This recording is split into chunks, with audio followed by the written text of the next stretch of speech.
So today I'm going to be reviewing I've Got Your Number by Sophie Kinsella, an adult romance book. To be specific, an adult straight romance book compared to these books that I have here that are adult LGBTIQ plus romance books. Let's talk premise. We are following a woman in this book whose name is Poppy, who ends up getting mugged within the first couple of pages of the book. Her phone is taken away from her, and Poppy is one of those adults who just can't live without her phone. So Poppy is rather distraught because she can't live without her phone, and she comes across a phone that is in a rubbish bin. As ill as it may sound, she ends up taking the phone out and claiming it as her own, because according to Poppy, anything found in a rubbish bin is free property and anyone can claim it. Turns out this is the phone of a former personal assistant to a big head honcho in a big head honcho company. Poppy ends up receiving some calls and some emails, and things go a bit bizarrely. The guy who the phone is of the personal assistant of, so the former personal assistant's boss, phones the phone to say, "Who the heck is this? Where is my PA? What's going on? Why do you have my phone?" Which is completely understandable, but somehow Poppy convinces him to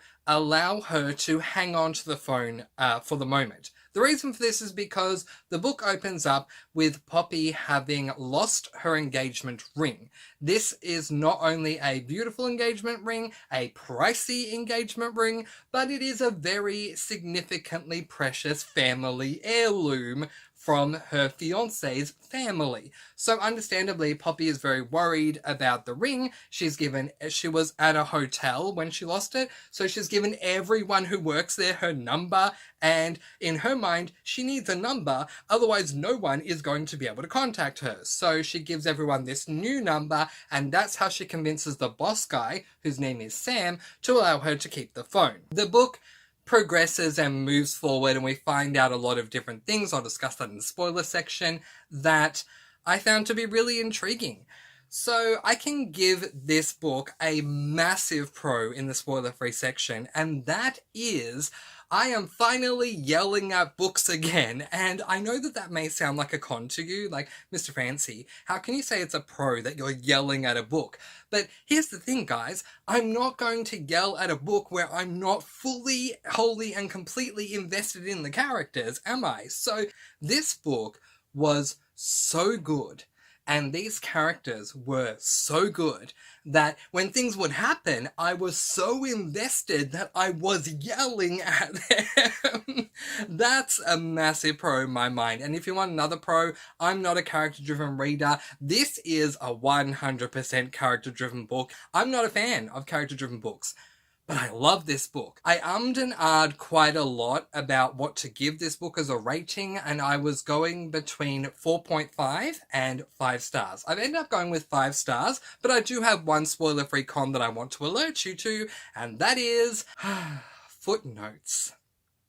There are 112 footnotes throughout this 400-odd page book. So it's like every second or third page we have at least one footnote. I am literally finding myself turning the page and looking down. Oh, where's the footnote? There it is. Oh, where's the number that matches up to it? There it is. But my big problem with these footnotes are that they are footnotes that are there for the sake of being there. Poppy even makes a point of this really early on, saying that, footnotes, aren't they amazing? And I'm just going to create one. I think basically footnote number 1 alludes to that. Right down the bottom, my fiancé, Dr. Magnus Tavish, Fellow of King's College London, 1. And then the 1 says something about what he does, and then goes on to say, anyway, the point is, she read a book. The point is, I read it, and what impressed me the most was there were so many footnotes, I've totally got into them. Aren't they handy? You just bung them in whenever you want, and instantly look clever. Magnus says footnotes are for things which aren't your main concern, but nevertheless hold some interest for you. So, this is my footnote about footnotes. And even the last footnote, footnote 112, alludes to something like this. The last two words, not surprisingly, are the end. And then it says 112. And footnote 112 says footnotes by Poppy Wyatt. So she's literally putting footnotes in, whether you want to consider it being Sophie Kinsella or Poppy Wyatt herself. Footnotes are put in for the sake of footnotes being put in, not because they need to be there. Sometimes the footnotes are funny, but all in all, I did find them annoying. In saying that, they weren't enough for me to lower my rating from 5 stars because it was just that good. So now we're going to move on into some spoilers. So timestamps again in the description below. Let's keep right on going. Alright guys, so the first thing that I loved about this book was Poppy herself. I don't think everyone loves her. I don't even know if that's a popular opinion, but I loved Poppy's confidence. It's interesting because Sam makes the point that she's not that confident around certain people, but, well, she's very confident around Sam, isn't she? She finds a way to get Sam to allow her to keep the phone, and then she starts reading his personal messages, reading his emails, all that type of stuff, and poking her way into his life. She even sends emails from his work email as though they are from him. And she finds a way to defend herself. But what I really, really love is that Poppy doesn't back down from what she feels Sam, I almost said Magnus there, Sam is all about. So, for example, with Sam wanting to only do minimal responses, like 1 or 2 words, Poppy is very quick to say, well, you're writing such a short email, it's so impersonal, and it's just so rude. You're like, what do you mean it's rude? Like, seriously, this is my phone, like, shut up kind of thing. Well, it is. I mean, you should do... It's so funny that he says she lacks in confidence, and yet she doesn't seem to lack in confidence around him. I found the whole story that went on with Sam's work, that whole thing with the Sir William, whatever his name was, that guy, that whole drama that went on, I found that really interesting. I really appreciated that Sam allowed Poppy to be a part of it. I really appreciated Poppy reading his emails. Look, in real life, I would never condone this, but reading books is one way where you can say, I'll allow it. I'll allow that. It's fictional, so it's fine. And I just enjoyed learning about Sam. I had a great time with it. One character that I did not like was Magnus. So, do we want to talk about when I yelled in the book? I'm sure you can guess. It was when Poppy, who so resolutely finally calls him towards the end of the book, Magnus, and says, that's it, I know what you've done. I know you've cheated on me with Lucinda, so we are done, we are over, there is no wedding. And then he comes over to her place and proposes to her with a ring after she's had that chat with Wanda, who says that one day, and just very quickly, his 2 parents, Wanda and Anthony, remind me, they're probably not based on these 2 characters, but remind me so heavily of the Gilmore Girl parents, Emily and Richard Gilmore, in such a massive way. Read the book and tell me I'm wrong. But anyway, when Poppy is talking to Wanda, she says, I know that he will finally be committed to a proposal the day that he buys his own ring, as opposed to just taking the one we have out of the safe and using it to propose to someone. So he goes to Poppy with this new ring that he's apparently bought himself and proposes again to her. And she ends up saying yes, to which I'm thinking, no, Poppy, what are you doing? You're finally standing up for yourself. Why are you doing this?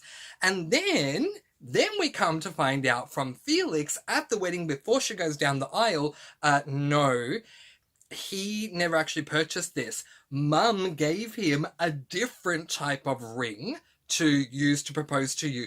It is a family heirloom. She told him to say he purchased it. And then, after hearing all that, she thinks, okay, now it's time for me to get married. What are you doing? Seriously, I don't remember the last time I yelled so much at a book, because I hard ship Poppy and Sam. I love them so much. And I don't think that's just because of the way that Sophie Kinsella constructed the narrative. I just love their character dynamics so much that whether they end up going out, end up getting engaged, end up getting married, whatever it is, I just love them so much together that her marrying Magnus, we know is going to change that dynamic, so I don't want her to marry Magnus. And she still makes it all the way down the aisle and all the way to the point where the priest asks, priest or whatever, asks Magnus if he takes her with all the wedding vow things. And then finally, she realizes that he says I do rather than I will because of the way that the vows are said.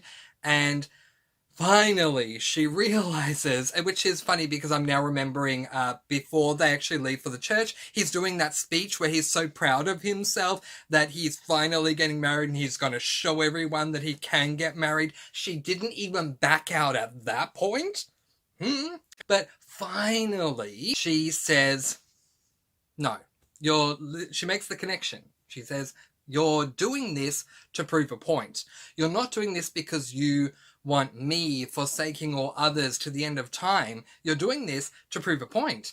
And that's not love. And she's absolutely right. I love the moment where she walks past, is it the godmother or something of Magnus?